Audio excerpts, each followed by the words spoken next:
Christine, thank you so much for joining me this morning. I'm so excited that we're doing this today. Thank you, Melanie. I'm looking forward to talking with you as well. I always admire all your postings on LinkedIn. Thank you. And I'm admiring yours as well. And I'm happy that we got to be connected through the last call that we were on together, the Women in Automotive panel. Yeah, that was a good panel, wasn't it? It definitely was. We were certainly organized. Leaving 4 women in charge. I mean, we had a meeting about a meeting about a meeting. Yeah, I thought it was a good panel. I felt loose. I felt comfortable. I felt like everybody contributed very, very well. If anybody missed it, they should go back to the Auto Hub show with Ian Nethercott and Jeff Polo, and it's probably on their website, the Auto Hub show. Yeah, no, it was great. They put out a really good show as well. And for some of the people that are joining us today that haven't really seen my show before, during COVID, I wanted to get better with presenting and being filmed on camera, doing this aha moment has certainly helped with that because I'm certainly more confident. And having someone like you on my show today, aha moment, who has basically dedicated your career to being a professional presenter and working with car dealers all over Canada and the United States. I'm so honored and excited to be talking to you.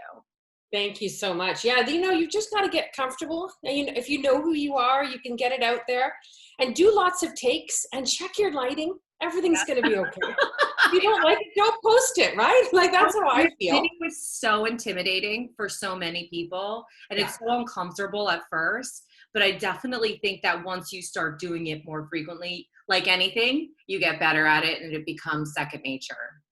Yes, I agree. And when you're doing your postings and things like that, you want to check your background. And I always encourage people, please check your spelling. There's nothing worse than you're reading a post where somebody. I am guilty. I am so guilty of not doing spell check before I send something out. So yeah. Just read it over. But good lighting is key, and having a good message too, right? I see a lot of, and we've seen a lot of things where there's people talking about great things, but it doesn't give a takeaway. So when you and I connected, that's what I said to you in my email. I really want to leave people with a takeaway, which I love our last question for the program today. And I'm looking forward to getting into it. Definitely. Well, tell me all about how you got into the car business. And I want to hear all about the Car Lady and how she was formed and what you're up to now. Okay. Well, for those of you who don't know me, I'm Christine Mitchell, and I am the Car Lady. I'll do my radio voice for you. And I am the Car Lady. Keep your arms and legs inside the cabin at all times and enjoy the ride. I have that radio voice. So I started out my career at a General Motors dealership in my hometown as an apprentice. So I got my first job back in the day when I got my license, you could do what we call a 365 in Canada, which is like a learner's permit. Okay. And then 365 was the number of days in which you could train before you actually got a physical driver's license. So, but if you were smart, you booked your 365 and your driver's license on the same day and just got it over with. So that's what I did. Oh, I like it. So my birthday, by the afternoon, I had a license, which was great. and then I had a job. I got a job at a General Motors dealership in my hometown, and I got a job as an apprentice. So I've actually started in the lube lane first. Okay. Wow. But they didn't have a pit back then. We still used a hoist, but I started my career in the drive-through, and then out to the shop for the lube, doing lubes and oil changes and tire rotations and little brake services and winter tire things. And then I apprenticed out of the store and went to college and became a technician. So I turned a wrench for about 12 years. Wow. I was sort of like a unicorn. That's amazing. Yeah, when I graduated from college, there were 63 guys in the class and only one girl.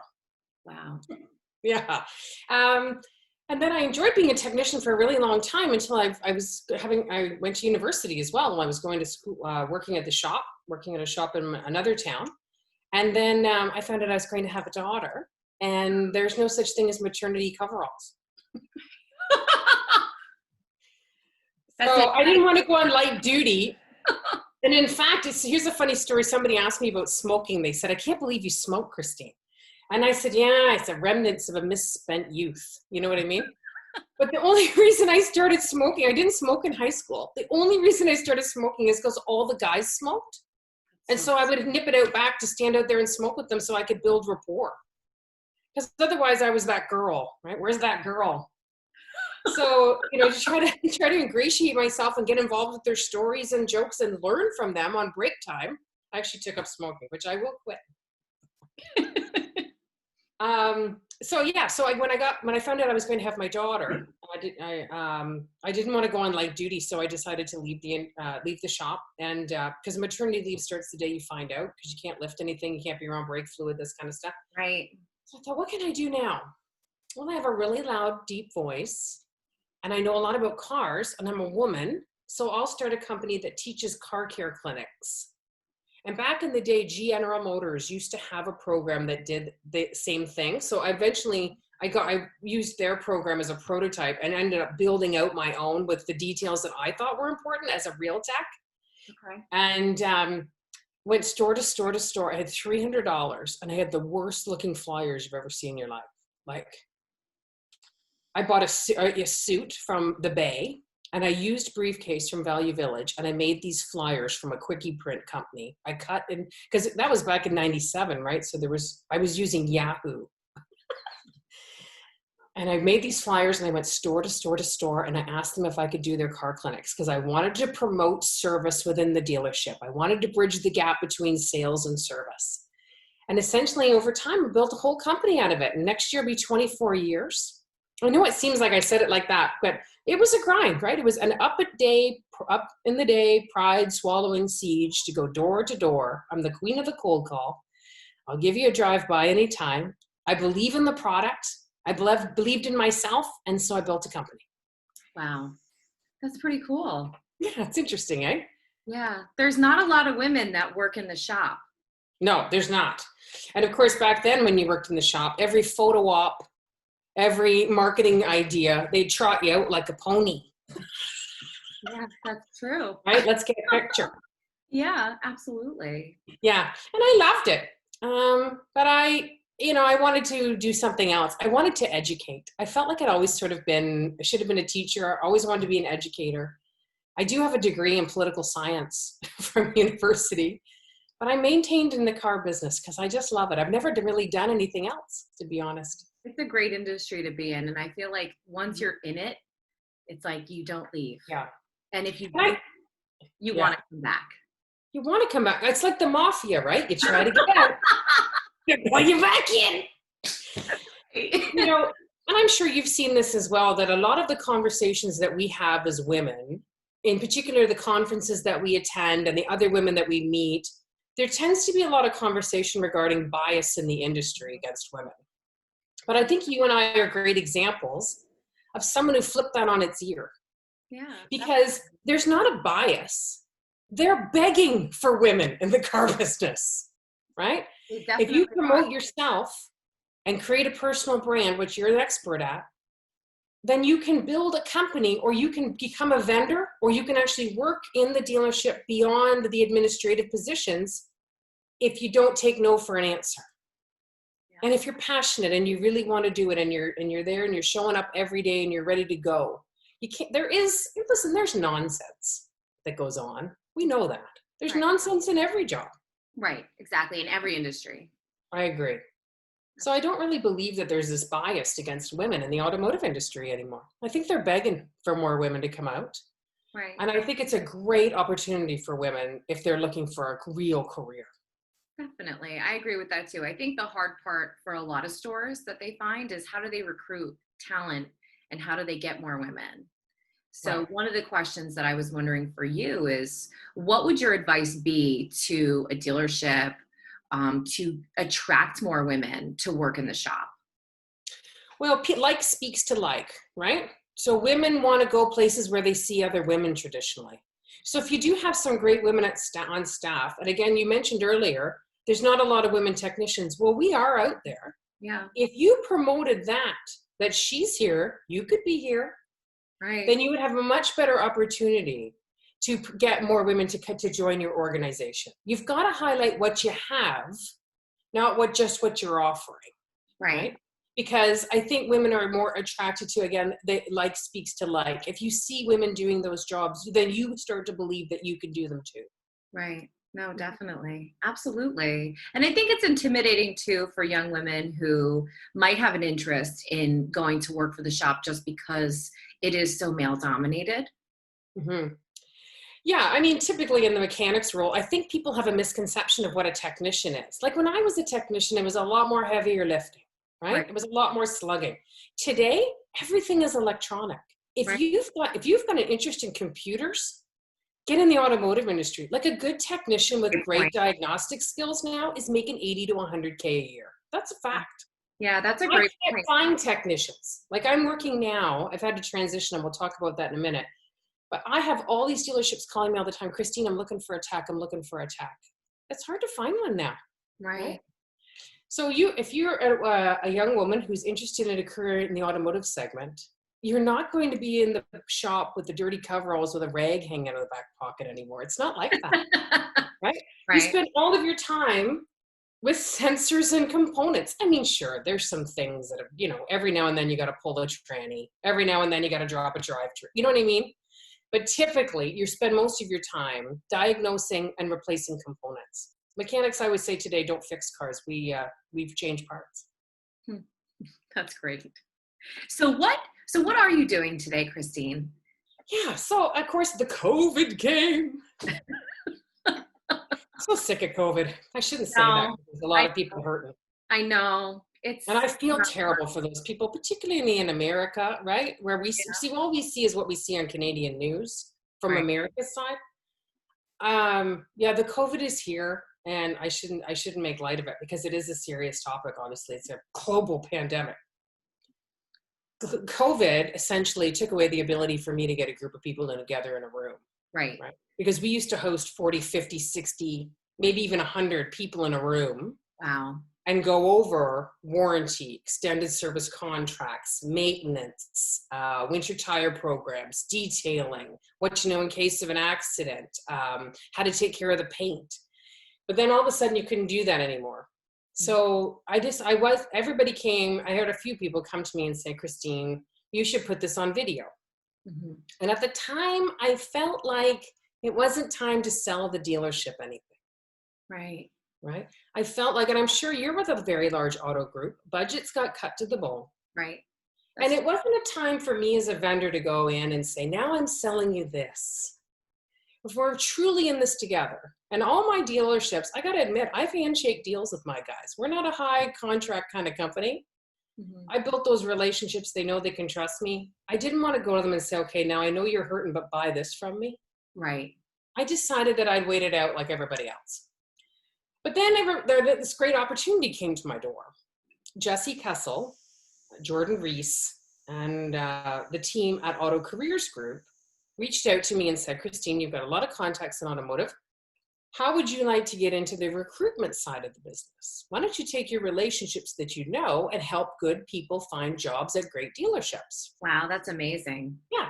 So that's what I'm doing now. So I've never done recruiting in my life, but I've got 2 people going for interviews today. I've gotten 2 people jobs so far in the last 30 Wow, days. that's fabulous. Yeah, I'm really excited about that. So I'm changing lives again, right? But this time helping a family get a job, right? And that's Great. the way you can look at it. I take it real personal. That's great. I got chills when you were describing that. That's great. Because, That's really people nice. need jobs. COVID hurt a lot of families. A lot of people got displaced in our industry. And Right. if I can help one person get a job that'll help their family long term and change a life, I'm happy to do it. Absolutely. What is I'll go back to the Know Your Car Nights now. Like we're just starting to get doing virtual. We'll be doing Zoom Know Your Car Nights. Because obviously the stores are selling more cars again. Things are sort of getting back to normal into some degree. People are buying cars again. The great incentives are on. And frankly, it's been 6 months since COVID started. It's time for a maintenance.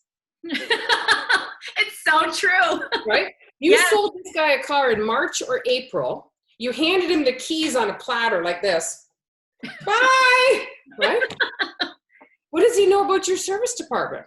Right, exactly. Right? What do they know about the services that you have at the dealership? What do they know about the maintenance of the vehicle?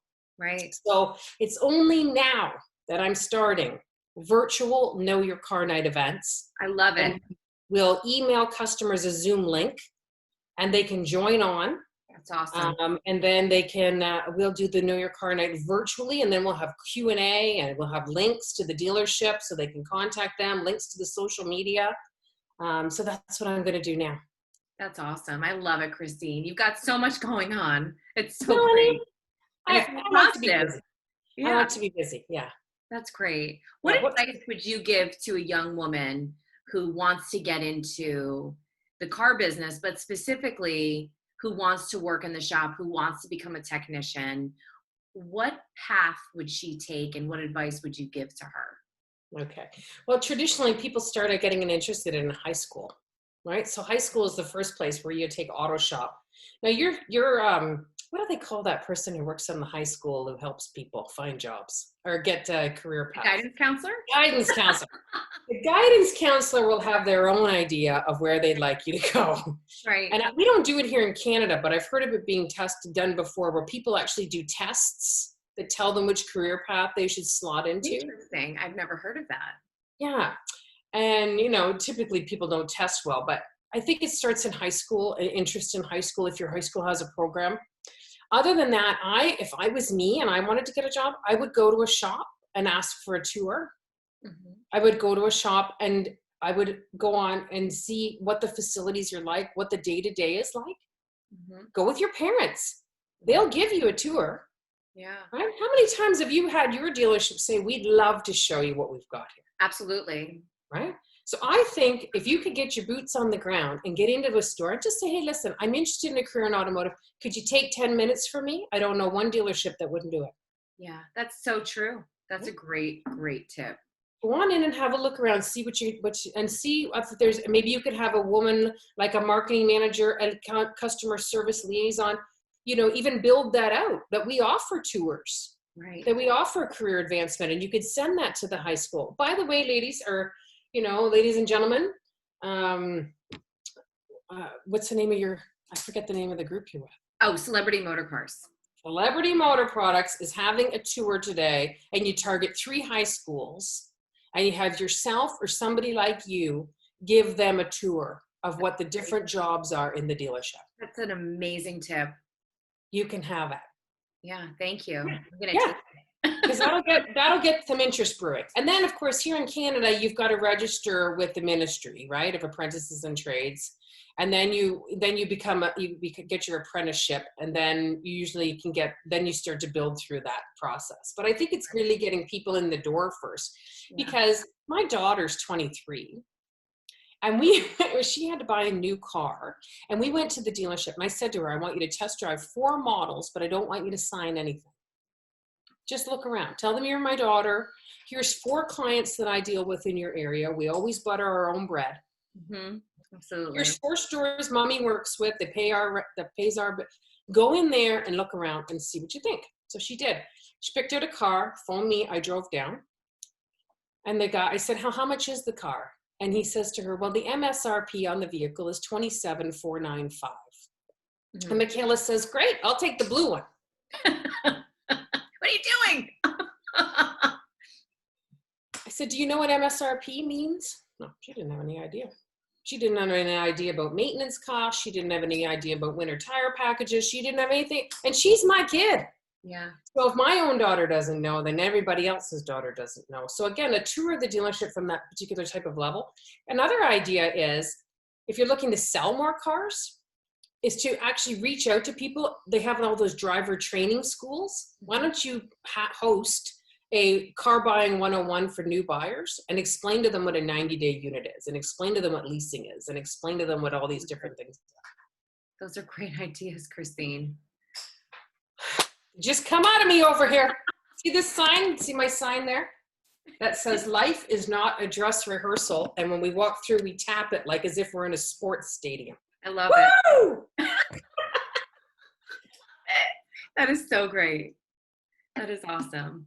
Thanks. Yeah, so the tour, I think, is a great place to start seeing what the role entails, particularly in service, meeting other women in service, getting on LinkedIn and creating a great profile like you've done for yourself, and networking, which obviously is a strong suit.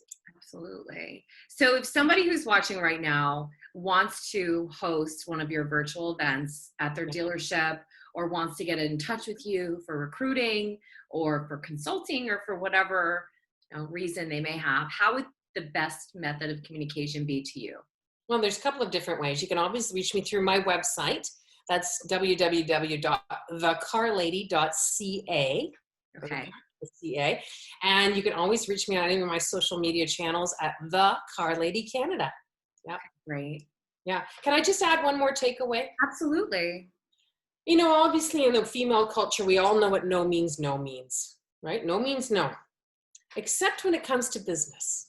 I believe no doesn't mean no when it comes to business. No means not right now. No Right. means circle back with me in a week. No means maybe if you come at it from a different angle. So don't take no for an answer. I love it. Right? Yeah, in business. In business. Yes, I love it. Thank you so much, Christine. You've been amazing. And Melanie. I'm so happy that we connected this year. Thank you, Melanie. It's been my great pleasure. And I'd like to thank you for inviting me to be on Aha Moment. Absolutely. Thank you so much, Christine. Thanks, Melanie.